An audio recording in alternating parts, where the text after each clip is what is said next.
Hello friends, ఇప్పుడైతే మీకు hotel style chutney చూపిస్తాను చూడండి.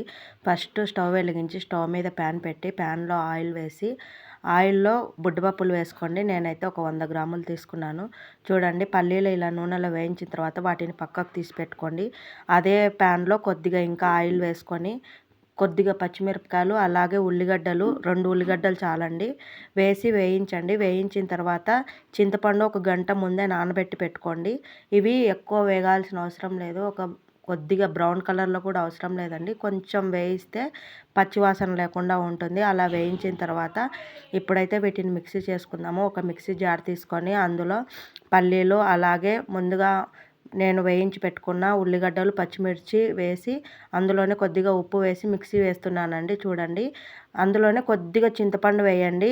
గుజ్జుతో అయినా వేయండి, లేకపోతే చింతపండు అలాగే వేయండి. చూడండి, ఇలా మిక్సీ పట్టుకున్న తర్వాత దీనికి తాలింపు వేస్తున్నానండి. తాలింపు చూపిస్తాను. ఇప్పుడైతే స్టవ్ వెలిగించి ప్యాన్ పెట్టుకొని అందులోనే ఆయిల్ వేసి కొద్దిగా పచ్చిశనగపప్పు అలాగే ఆవాలు జీలకర్ర వేసి వేయించండి. వేయించిన తర్వాత అందులోనే కొద్దిగా ఒట్టిమిరపకాయలు వేసి వేయించండి. వేయించిన తర్వాత ఆ బ్యాటర్ని ఈ ప్యాన్లో వేయండి.